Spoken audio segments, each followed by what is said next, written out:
think we can go ahead and get started. Yeah? Well, thank you so much to our audience members for being here. Maybe because we have such a small group, could we quickly just have you share where you're coming from? So what organization and which country? Start with you. No, we can't hear you. Okay. All right. Well, I'm Jane Eisenhart. I am moderating this session, an amazing panel coming from all different aspects of the climate community, which is what I think makes my job working at the Climate Champions team and EDF so exciting, is seeing so many multi-stakeholder initiatives really coming together to work collaboratively. I work in Environmental Defense Fund, mostly on private sector engagement, and they kindly share me with the Race to Zero campaign, which is the world's largest coalition for non-state actors working to reach net zero by 2050. We work with businesses, subnationals, universities, healthcare. We really are that bridge between the voluntary to the mandatory within these global climate action processes. So really excited to hear about the diverse expertise that each of these speakers bring and how it contributes to the wider processes that are happening at COP. I think a lot of times COPs feel really abstract. They feel super inaccessible. They're very complicated, and you're not quite sure how all these systems are working together. But something new that was being designed this year was really trying to make COP more tangible and action-oriented. So something our team's been heavily involved in is the design of the action agenda. And I don't know if everyone's been engaging in this process, because like I said, COP can be a bit like in the clouds sometimes until you're in it yourself. But the intention of the action agenda is to make implementation a more structured part of the COP process. So in addition to the negotiations, we want to have a space where there's so many actors like everyone here, like the businesses, the cities who are really driving the transition forward, really creating a platform to get moving on what's already been agreed at COP. We don't need more agreements. That's something the presidency and the action agenda have been very vocal about. We need to get going on what we know is in line with science, what we have in the Paris Agreement, what's in the global stocktake. So the next 3 years are really like get stuff done. So this panel is on that message, like let's get real, let's get stuff done, and hear how you all with your different actors and the places that you're from are taking new innovative approaches. So enough from me. I'm going to pass it to our panelists, and I'll start with you, Marcio. If you could tell us a bit of what you're up to at Sustain, give us a bit of an overview, and then I have some questions for you. Well, thank you, Jane, and thank you everybody for the invitation. Well, at Sustain we are activists, and we also provide training, consulting, and information around sustainability and mainly climate action, climate finance. And within climate action, decarbonization is one of our favorite areas. And for instance, on carbon footprinting and also climate transition plans and so on. But we work normally with the private sector, but also with NGOs and government. And we really try to as a micro multinational, as I say, we try to push our clients to move forward with action, even in a difficult landscape as we have now. And a lot of your clients are businesses, so I was hoping you could give us a bit of insight as to what you're seeing from the stakeholders that you work with. Particularly, we're hearing a lot of different narratives around progress and a lot of narratives around commitments versus greenwashing and just where we are as an ecosystem. So could you tell us a little bit about that? Well, I think I'll start with greenwashing and then go to proper commitment. I think greenwashing is still a problem. It's a bit less in the last year or so, I would say, for two reasons. First, because of the backlash, I mean, coming from the US and so on. And second, because companies and our clients, they know that more people are watching them. So we better be careful with what we say, what we report. And but on the back, so that can be fixed. On the backlash side, I think we have more of a challenge because that's cultural, and we need a new narrative. We need to find different ways to communicate that decarbonization is also good business, is also good for health, is good for society, and good for different stakeholders. Now, what is genuine commitment? I think this is the positive message I want to give. I mean, when you want to really implement a decarbonization project, the first thing you need is commitment from the top. And that can happen either because the big boss is committed, herself or himself.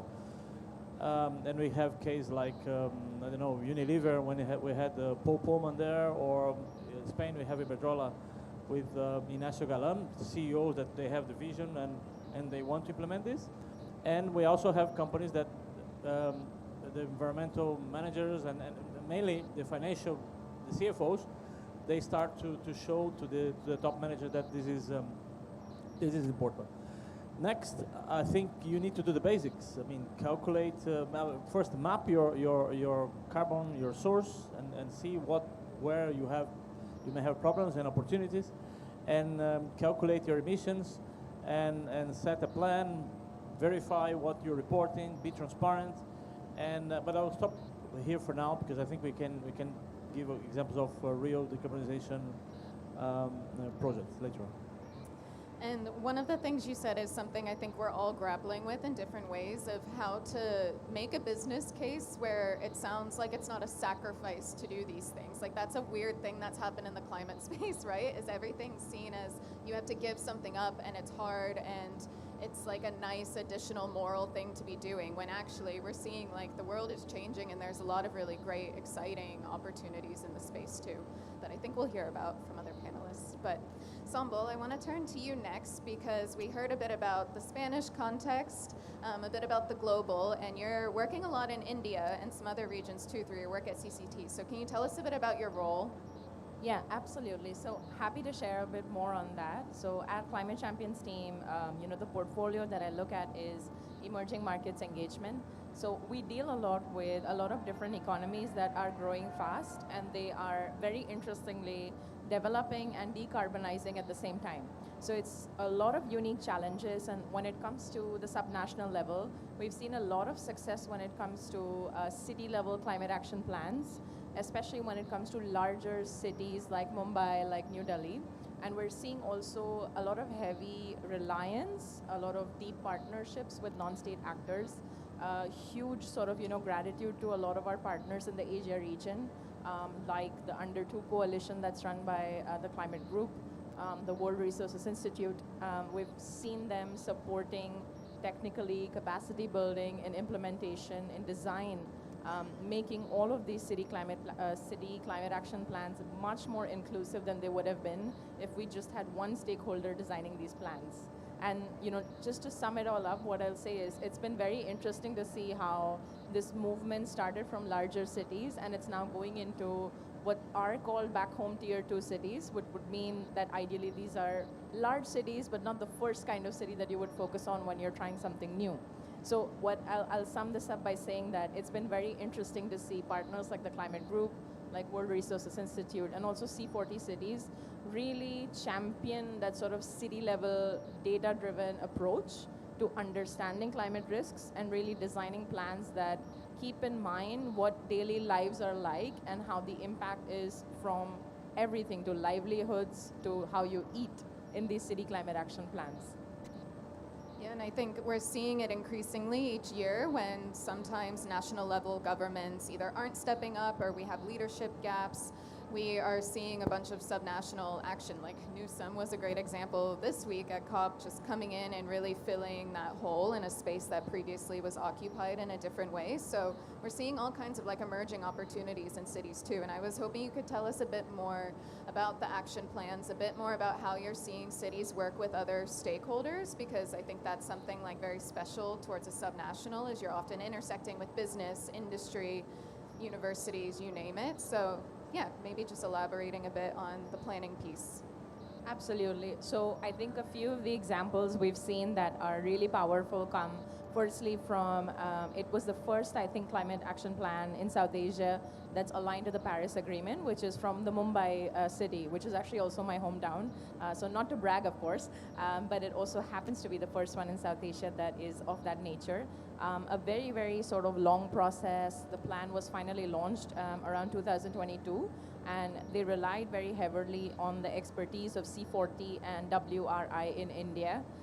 Together, very sort of data-driven approach to understanding what's the emissions trajectory like from today until 2040, and there's a target for net zero emissions by 2050, which is also very closely in alignment, but also super ambitious, given that India's own net zero sort of target is 2070. So it's been very interesting to see Mumbai take sort of this very ambitious road. It's also a coastal city, so there are a lot of elements of disaster risk management and preparedness that are in this climate action plan. And the most interesting part has been just last year to see this plan now extended into two smaller towns inside the same state, which is Solapur and Nasik. So these are very, very sort of important states when it comes to manufacturing of many of the products that all of us love from global brands. So be it Apple, Nike, or other electronics that you use, a lot of that manufacturing is done in these cities and states. And it's important that as they grow, they also decarbonize. So it's been very interesting to see when it comes to stakeholders, the collaboration between these sort of think tanks or academic institutions, the municipal corporations of these different cities, and to see the state level government actually finance part of these plans. All of that has been fantastic to watch, and we've also seen newer models coming up in countries like Bhutan, which, as you know, they measure happiness as sort of a gross index.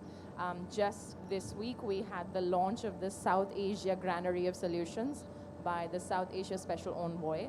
And I'll pause after this. What was really, really striking was, as a part of that, they explained to us that the Kingdom of Bhutan, supported by the European Union, they're settling up a new sort of mindfulness city, which is called Gelefu. And it's going to be designed based on principles of mindfulness, sustainability, sustainable consumption overall, and just understanding what well-being and a work-life balance means for its citizens. So these are sort of some of the examples of what the plans look like, how they're expanding, and it's also sort of tied into the larger products or the way that the action agenda is structured, which is the Granary of Solutions, the plans to accelerate solutions. So it's been really, really amazing to see that whole evolution. And to think about a future that could look like that, I mean, it's sad to say that that's unusual, right? That we see this as like a really crazy, kind of risky thing, when it's beautiful and necessary for humans and human connection. So I love those examples. Philippine, I want to turn to you, and thank you so much. I know you work really closely with the Spanish Pavilion, and you've gracefully brought us to these different spaces over the years, so I want to give a thank you first to you and Acodes. But maybe you can tell us a bit about Comunidad Pro Clima and how you all work with, I know, a lot of different actor types. And then my question for you is what real examples you have and things you've been seeing on the decarbonization actions that your stakeholders have been taking over the years. Well, thank you so much, Jane. It's always a pleasure to work with Race to Zero and the champions, trying to get the real work done, no? Because we are talking about implementation. So, yeah, just to present a bit about Comunidad por el Clima, we a multi-actor, multi-sector sector alliance working since 2016. We started with a pilot project at COP 14, so it's been a while. And our real objective, sorry, is the mic okay? Yeah.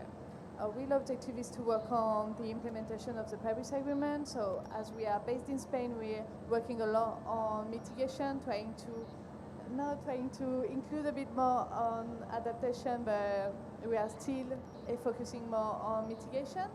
And what we really saw is the need to work through sectorial approach, because we need to really support and to give a special commitment and a special care with the different stakeholders working on decarbonization. So we are working with health sector, we are working with bars and restaurants. I think this case can be a good one for this event.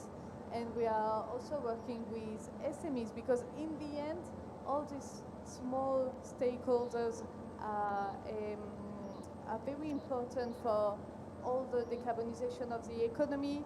In Spain, SMEs are more than 2 million on the private sector landscape, and I think they are they represent more than 16 million workers. So it's a lot of people. And when you are thinking about local and territorial development, it represents a lot of opportunity to talk about climate action and to talk about mitigation and decarbonization. So this is why we are focusing a lot on small stakeholders. Okay? We are focusing a lot on small stakeholders, and we are really trying to get this real decarbonization done. So maybe what we are thinking about when we are talking about real decarbonization and share a bit of our learnings on the topic is that in Comunidad por el Clima, we consider that small actors, you can't talk to them about decarbonization. Decarbonization is not sexy. Decarbonization is not great. You have to talk about more. You have to talk about more interesting kind of topics, such as energy efficiency, such as market and sell shares. You have to talk about reduction of time. You have to talk about all this kind of narrative that is more based on real economy and real lives than maybe what we are used to in this kind of UNFCCC setting where we all understand net zero, decarbonization, and so on. The second thing we are seeing with real decarbonization is that the small actors, you can never leave them alone. You can't just provide a platform and hope that they will just jump in the race or the initiative because they are interested. Some of them are really interested, but the majority doesn't have time, capacity, resources to dedicate this mental and empresarial share of their time into doing some decarbonization and mitigation work. So what we are really trying to do is this one-of-one B2B support for every small actor. It takes a lot of time. It's difficult because you have to, sometimes you just want to empower them, no? And think that they will build their own capacities and they will be auto-sufficient and they will be autonomous, and it's not the case. You have to dedicate a time to each one of them. And so my last point would be that decarbonization work is not just talking about decarbonization, showing them the interests of mitigating. It's also technical work. It's also a lot of talking about processes, a lot of answering questions, technical one about scope 1, scope 2, and some new appliances or new suppliers that they can use. And so it's a really long and a really difficult process. In the day-to-day work, it takes a lot of time, but I think at the end of the day, it's a real decarbonization that we need. We need more groundwork. It also shows that a lot of the enablers just aren't there yet. And Liz, when I turn to you, I want to hear a bit about the systems change work, because I think you sit at a really interesting seat in the ecosystem for that. But SMEs, I think they show us how climate action still just isn't easily actionable, right? Like, it takes a lot of support, and the ecosystem's very overwhelming and confusing. Like, that's why we all have the jobs that we do, is trying to make it simpler, which shows there's so much work to be done to make it something that really changes the way we live and work and see the world and move markets in the world. So Liz, I'd love to hear a bit more about what you're doing at University of Edinburgh and how there's the intersection of climate and health that you work on, but also a bit of the systems change perspective that you're driving. Lovely, and it's wonderful to be here actually, just to connect with so many different people and realize that across this vast community, everyone is aiming for the same thing. And that's what has come through as we walk about. It's just that sense that there's a real mission to get to this ambition, and a belief that we can. And the question then is how together do we collectively do something? I'm one of the professors at the University of Edinburgh, and the University of Edinburgh is very committed to respond to the climate crisis, and we're wanting to do that in multiple ways. And I suppose the first way is to ensure that every student who comes through the university actually understands what has become the jargon of the climate change movement. And it's jargon, and we need to decipher this jargon and normalize and socialize and allow narratives to come forward so that every single person can actually speak about decarbonization, not as something that somebody does out there, but as something that has a responsibility here, with all of us taking together. Now, at the University of Edinburgh, we have an Edinburgh Earth Initiative, which is a centre which draws together a number of programs to think about how do we develop technologies, how do we work together across the different disciplinary groups of the university, and how do we challenge each other to learn the almost the knowledge from different disciplines that could be brought together that could form new technologies that would shape and shift where we're at. So within our education of ensuring every student understands this, and within our support for industry, and within the research. Now, there's a few other things I'll say, but I want to pick up the point you also asked me what else I do, because the other part of my work as a professor of global health and planetary health is also to think about how financial institutes and businesses work, because as the climate crisis has created a health crisis, but the climate crisis has not only created a health crisis, there's a circular system going on. The health crisis is creating an additional climate crisis. The financial crisis is impacted by the climate crisis. The climate crisis is negatively turning finances. How do we draw these together? So I have a hub that I run on compassion in the financial services.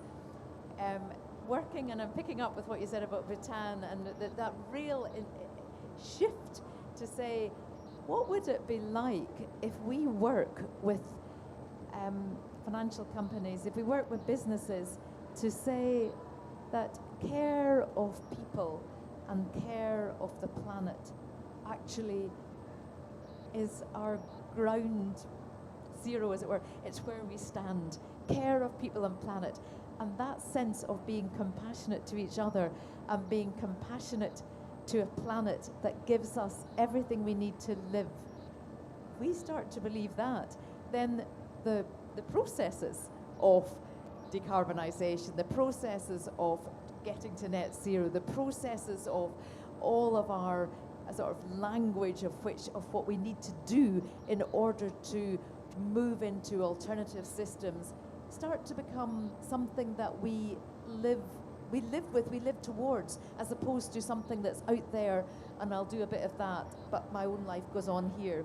So with the financial companies, they have come to us, many banks like Mitsubishi Bank, HBS, HBOS, NatWest, a number of the big banks are saying we need to do things differently, because if we don't, what we're seeing is a real disconnect between how we are as a company with our values and how people on the ground are experiencing us. We're seeing a disconnect between how we as a company say we respond to what's out there, but how we are investing in things that actually are driving crisis.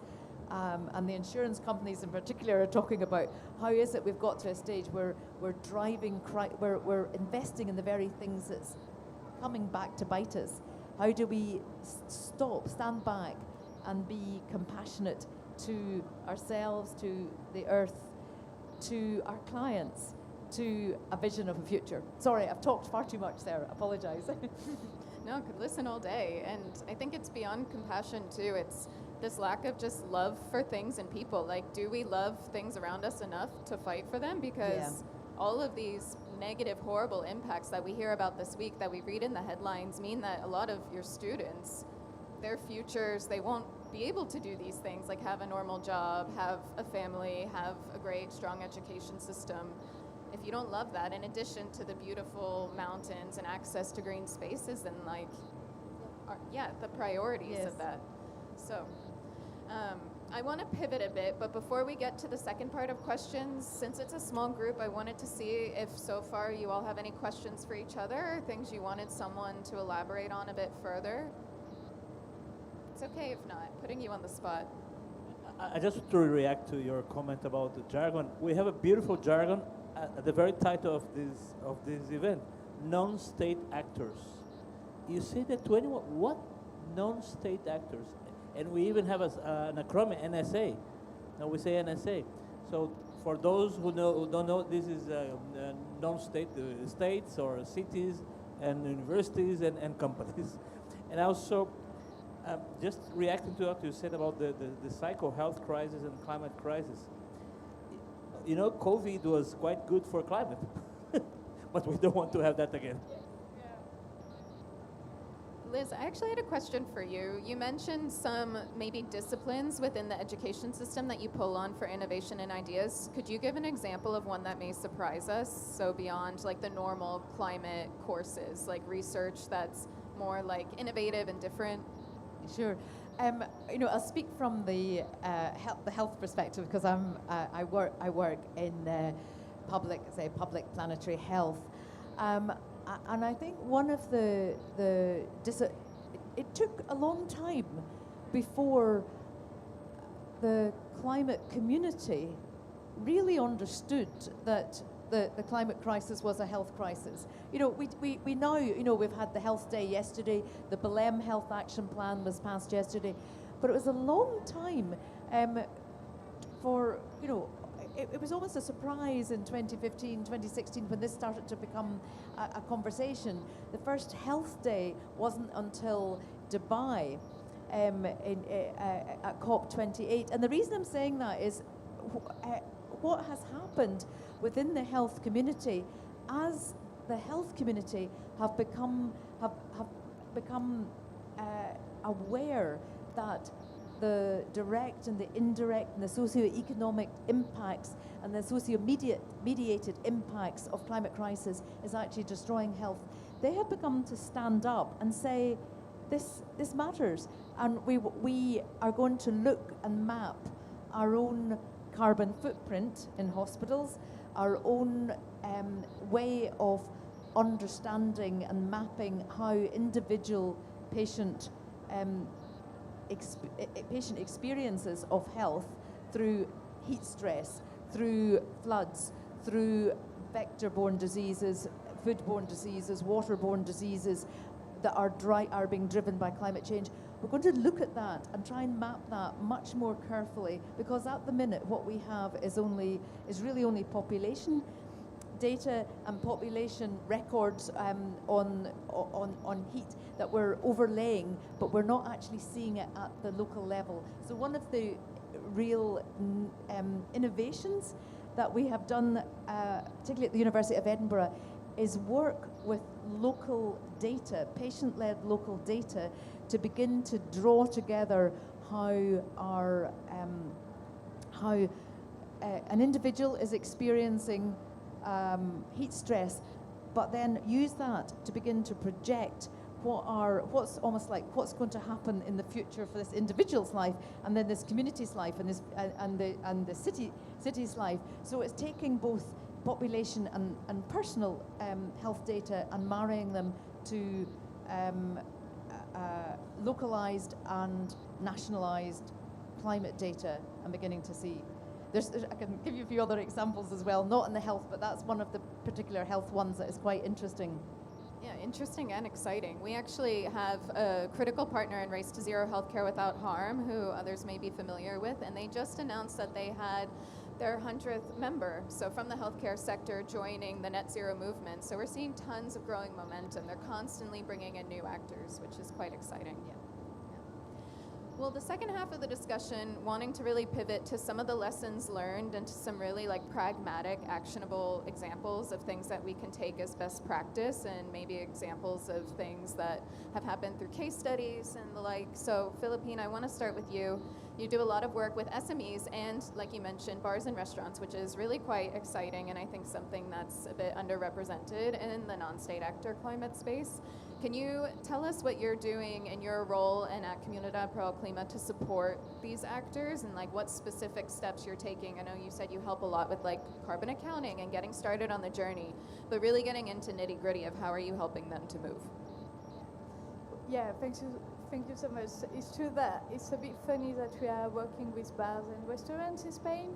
Well, maybe I can just do some fact checkup to explain a bit why we are so involved with this kind of stakeholders in Spain. So first of all, I think there are like it represents more than 1 million people working and more than 6% of the GDP, so of the Spanish GDP. It's a lot.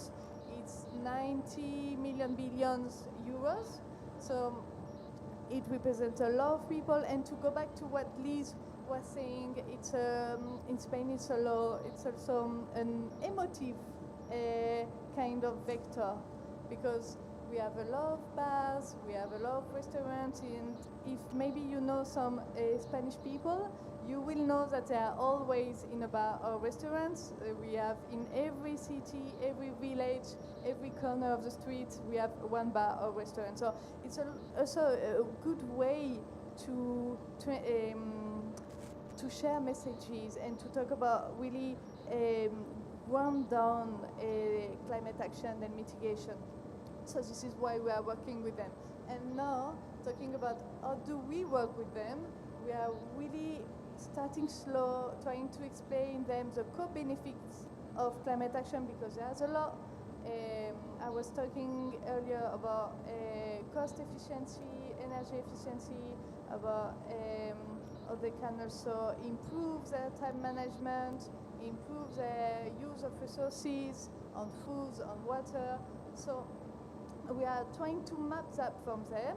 We are doing a prime diagnostic of what activities they are already doing, because at the end of the day, all these stakeholders are already doing things. It's really improbable that you have a company, a business, or including an hospital doing nothing about climate. I think today, without knowing it, you are already doing. So this is the first step we are taking with them to really smooth them in, so they are not so afraid to talk about decarbonization. And then we are going into the hard work of calculating the carbon footprint. We are giving them some green bonds, talking about finance, other kind of innovative finance, some green bonds for them to change some technology, some supplies, to go for more efficient ones. And then we are doing all the calculation to really have data on what kind of saving are we talking about. Maybe it's not impressive data, because we are talking about a dishwasher, we are talking about lights, but in the end it's what they're interested in. So we're doing that, and then we have some support for them to access to green finance. Apart from green bonds, we are talking about green loans. And then we are also launching right now, so it's a bit new, some support for them to have an energy diagnostic, so they can go through renewables, and so they also can have some non-market price, so flexibility. So we are really trying to smooth them in, and the next step will be to have them into Race to Zero, which is a big step from so small actors, but we are really working on it. And when we say joining Race to Zero, it really means like making a public commitment for joining the net zero movement. So I know, again, that's another jargony kind of heavy thing, but it's being a part of this wider ecosystem of actors who have made something publicly known that they're working towards and then ultimately holding them accountable for meeting their goals. I wanted to ask one follow-up question, which is what benefits have you already seen, either like emissions reduction, higher engagement? Like, you're putting so much work in as a team, and this has been a big focus area for you all. So how are you really seeing it transform the way that SMEs can act? Yes, it's true that we are working a lot on that. We are dedicating full time working with these small actors, and on benefits we are seeing clear ones for the carbon footprint. So when you do all the change of supplies and technologies, you are seeing clear benefits on light with LEDs. You are seeing real benefits when you change you go through renewables, not only on your price of your invoice at the end of the month, but also you are seeing a big benefit on your consumption and then on the planet. And we are also seeing benefits on dishwashers. I think it will be our most impactful one, and on induction. And when you go from gas to induction, you are also seeing, or you can reduce not only your carbon footprint, but once again, the price and your investments. That is a prime argument for them to act. And yeah, I think that's all. I think price, but also modernization, right? Like, it is another way to step forward. Marcio, I want to turn to you and hear from the larger business perspective. What are some of the main things you're seeing the different businesses you work with struggle with? Like, what are some of the key hurdles right now that are stopping action from happening at the speed that we need? Well, I think there are some internal and external challenges. Let's start with the internal ones. I think first, even when companies they have the top management commitment I mentioned before, sometimes it's hard to find the buy-in everywhere. For instance, we have a client in the renewable sector, and they asked all their subsidiaries, even offices, to buy clean energy. And I'll never forget when someone reacted, no, but it's more expensive. And they said, no, but this is our commitment. And it was just 10% more expensive. But I mean, it was an operational manager down the line, and he was very committed to cutting costs. So that's an example of an internal challenge. The other internal challenges are, for instance, measurement and reporting, having systems and so on. But I think the main struggling pain points are really now external, mainly regulatory uncertainty. And that's a big problem in different jurisdictions. In Spain, I would say a bit less. We have a law in Spain now from this year, from May, mandating that companies have to calculate a report on their carbon footprint and also emissions reduction plans, not transition plans, not the full thing, but at least emission reductions. And but at the European level and in other jurisdictions, I mean, in the US, you have this wobbling and so on. For instance, yesterday, the European Parliament sadly voted to stop with the requirement on climate transition plans at the due diligence directive. So it was a quite radical move, and business, we don't like this. I mean, we need some stability. We need something, even if it's stronger or weaker, but give me a horizon of at least 5 or 10 years to plan. I think that's the main challenge now. And also internally, and that when we involve suppliers, I mean, we all know calculating scope 3 emissions, indirect emissions is hard. This is a big challenge because not all the SMEs, they can provide data. And we work with SMEs as well, and we understand their challenge. And finally, I think to have a good decarbonization plan, you need to calculate capex and have a proper financial plan as well to implement them. So I think those are the key pain points for business. Finance plan, but also making sure that internally, like there's sort of an enterprise approach, right? Because often like the financial asks from the climate community as well aren't necessarily being like trickled down to other parts of a business. And for some reason we have disconnect of the ask from these different disclosures, these different opportunities of what the expectations are for the climate space. So yeah, I think that that's a massive issue, is even just speaking the same language and having the same ask between the different touch points in the economy too. Yeah, I think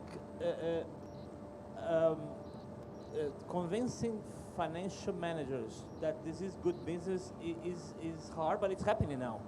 I have another example. When we had a client in the wine sector, and we're calculating their carbon footprint, and we discovered that they were treating rainwater. So that was, I mean, you don't need to you treat wastewater, not rainwater. And so we managed to identify that. They fixed that problem, and then the financial manager became a good friend of us. and then he said, well, actually water is not that expensive, but energy is a bit expensive. So yeah, this climate project is a good, this carbon footprint project is actually a good one. But now I think more and more financial people are understand that this can be good business. And just to complementing what Liz was saying, climate action is good business. It is also good for the environment and also good for well-being. And an example, you're talking about the temperature control. A bad example we have here, but today is not that bad. It is good for energy if you have good temperature control systems. Good for the energy consumption, therefore good for climate, good for saving some money, and also good health and well-being. So here I think we are having, now today's a bit better, but we are having the opposite example of a very simple, I mean it's costly to install all these ACs, but a very simple temperature control system working in an office, in a factory can help.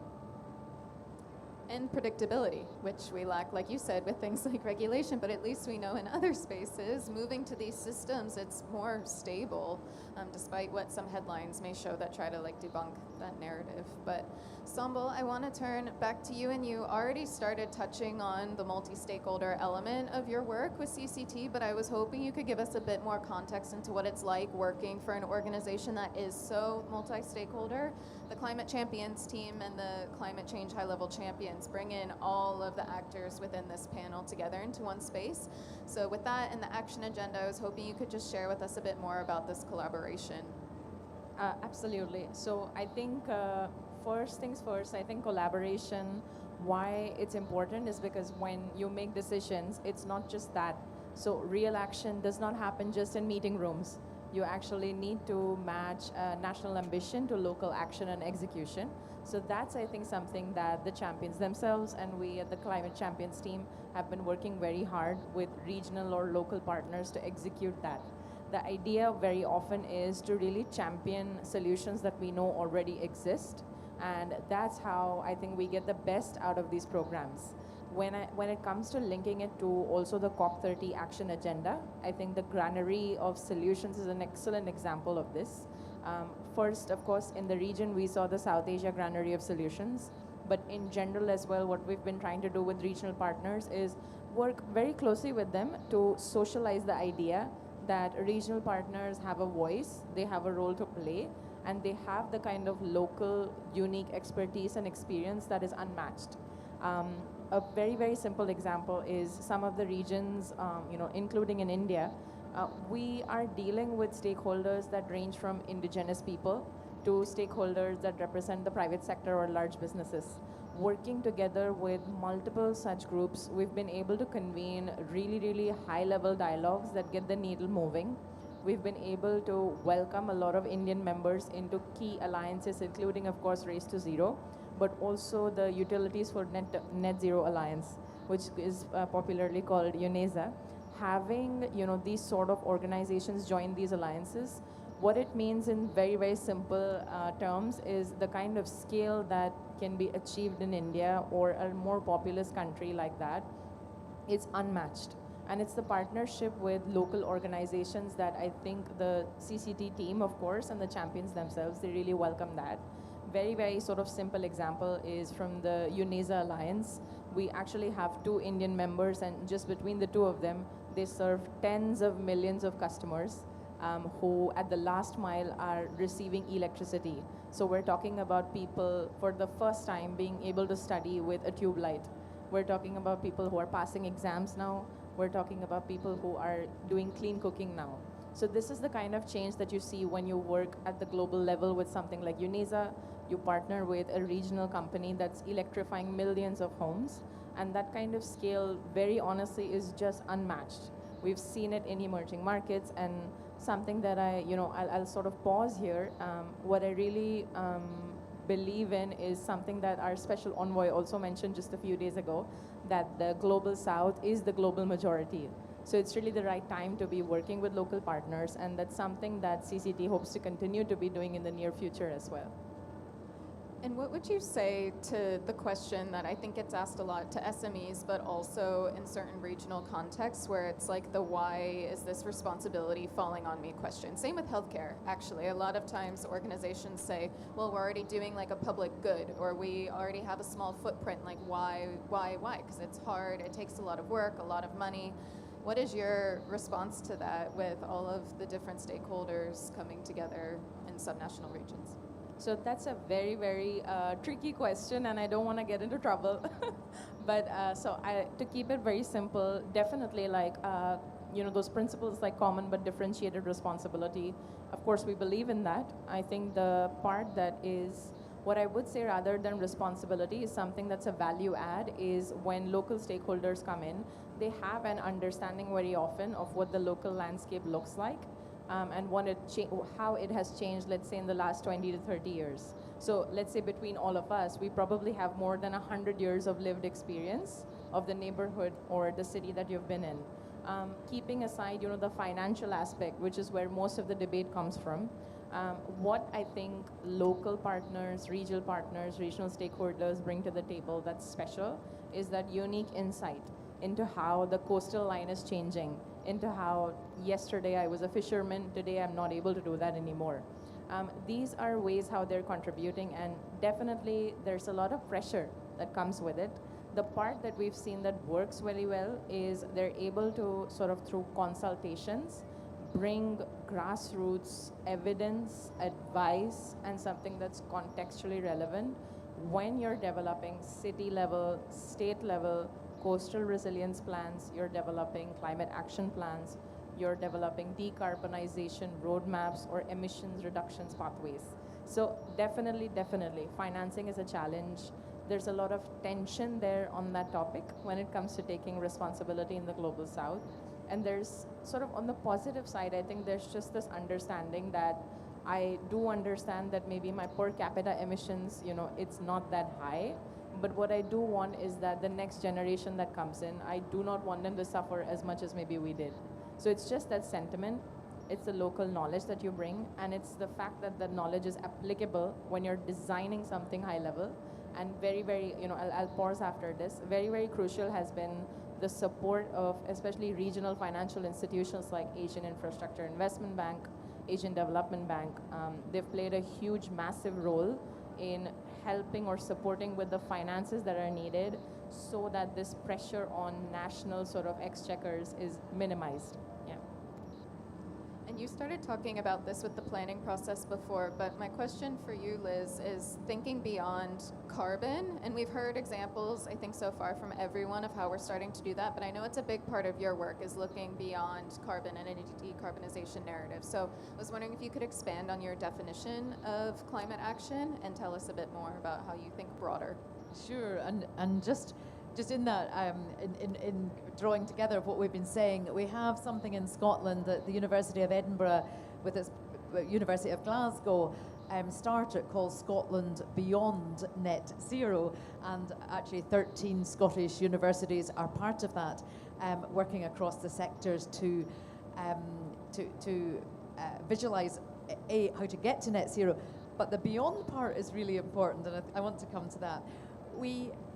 I think what we have been trying to do as well, with lots of innovative, drawing people together to think differently about how we create technologies, how we envisage a future, means that we start to think about what are the co-benefits of what we do. So for me, one of the major pieces about beyond carbon, beyond what we're trying to do, is to think about how do we articulate that the multiple challenges, and climate change is one challenge of like a triple planetary crisis, alongside a triple societal crisis of conflict and cost of living and cybersecurity, and alongside a triple health crisis, with our metrics disappearing, with our health metrics, with development gains going back again, and with the rise of mental illness. How do we get this sense that responding to this one thing, climate change, getting decarbonising, it is providing, it's one part of this extraordinary solution that changes the way that we live in the world. It changes what our future is. So much of our work is to support students, support faculty, support a narrative in Scotland about you mentioned well-being, about well-being. What is well-being? Why, and it's a question that I looked at before, why are we wrestling with particularly the financial organisations, the business organisations, which are, and forgive me, which for the most part are man-made, not woman-made, but man-made.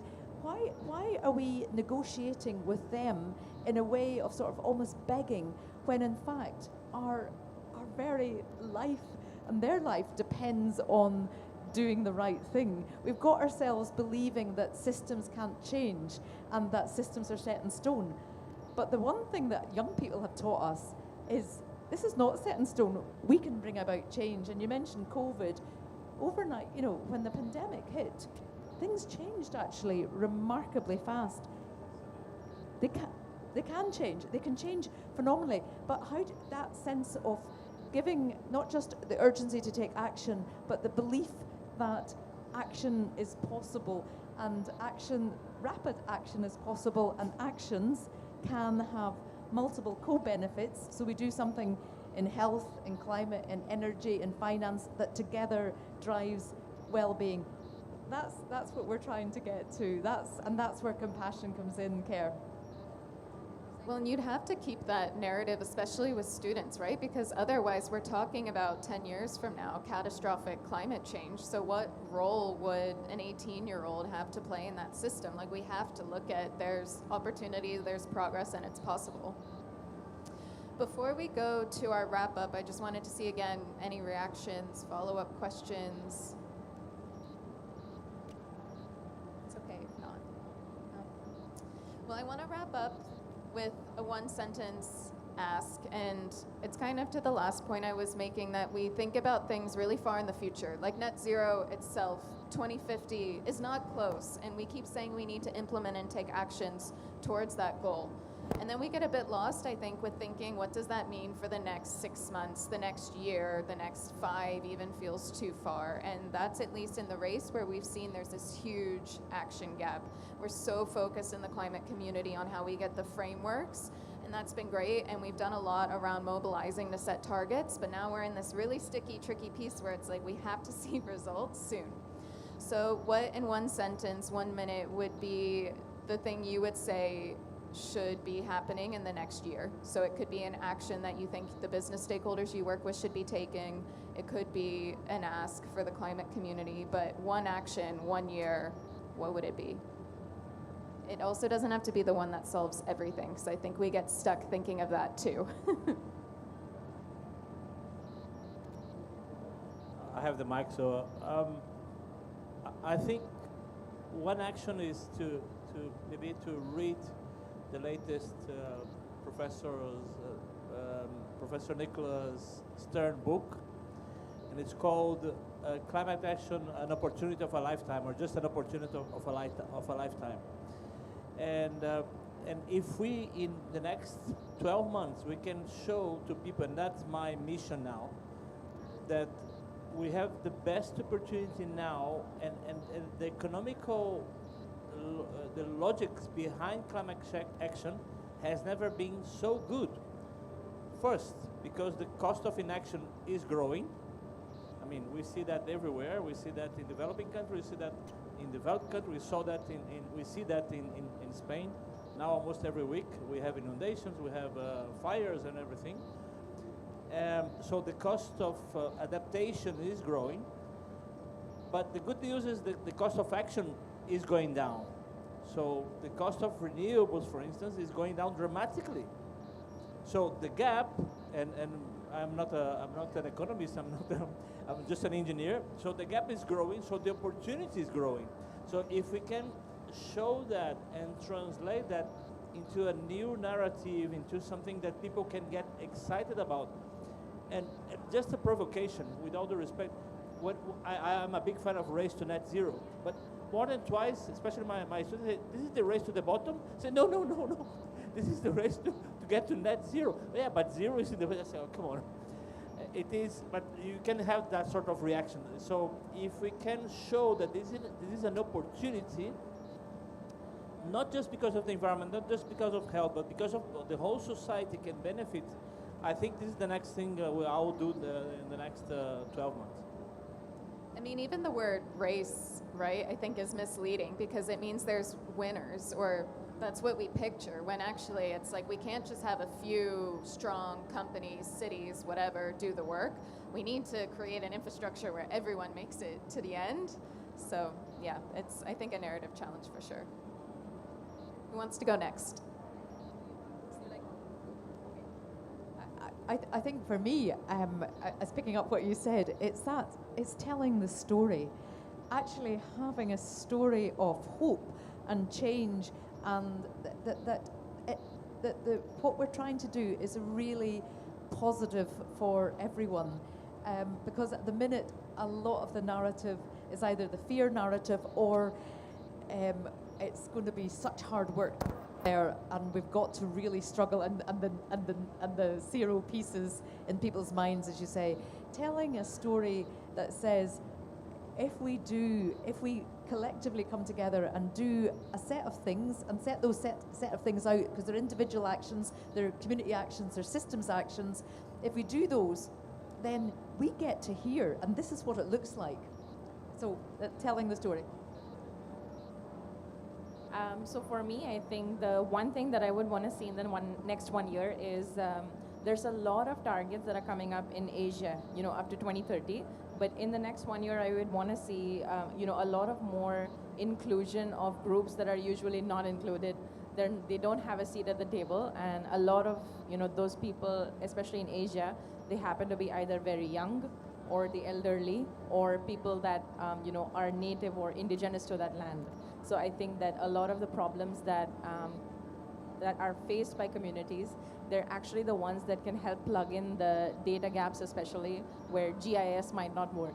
So there's a lot of lived experience that these groups bring in, whether it's accessibility or it's access to the coast. It could be anything ranging from that to that, but it's really their actual inclusion in the decision making and in the final execution of different solutions and projects. I think that true lens of inclusion is what I would love to see in the next 1 year. And I think to keep going, talking about inclusion, I would talk about stopping opposing things, no? That you can only do mitigation or adaptation, that you have to talk about health, or you have to talk about energy or trade, and they're completely separated topics, sectors, impacts, benefits. And I think we should try to reconnect everything. It's hard because it's then hard to explicate, it's hard to generate a narrative about that. But I think to go back then to Liz, what you were saying, that it's a complete system, no? So if we can connect all of that, we can make a real action that is not just climate, it's not just resilience, it's not just health, it's about everything. Thank you. While at the same time, I think also finding what your organization has the most potential to influence or impact. And that's advice we give a lot to companies at EDF, because we work with a lot of consumer goods companies. And there's so many asks right now. And I think our work is we need to make it more comprehensive. But the ask to the actual non-state actor is just wildly overwhelming. But you have to get started. You can't just keep waiting until it gets clearer, because it won't be. And so picking and mapping where are the top 3 areas where you have impact and opportunity would be my advice as well. And with that, I want to thank you and wish you all a very successful and not so sweaty, hopefully, COP. And appreciate all of the insights that you shared, and would love to continue the conversation. I'm so grateful that we have such amazing stakeholders in the race, and it's just such a cool part of my job having all of these different perspectives working towards the same goal. So thank you. And thank you to our audience.